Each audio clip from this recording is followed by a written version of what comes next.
How to record shows on Xumo. So first things first is open up any reliable web browser that you can use on your end if you haven't downloaded Xumo client yet.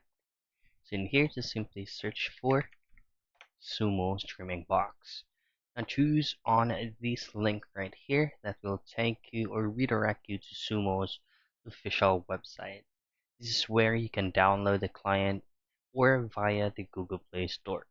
This is where you could also create an account if you haven't created one yet. Just simply hit on sign in and then just simply input necessary details for you to successfully create an account.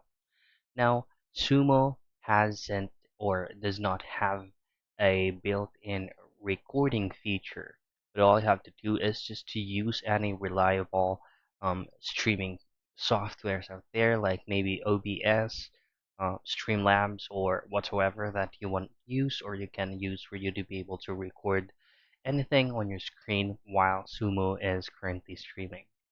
So that's pretty much it. It's how you can record shows on Sumo.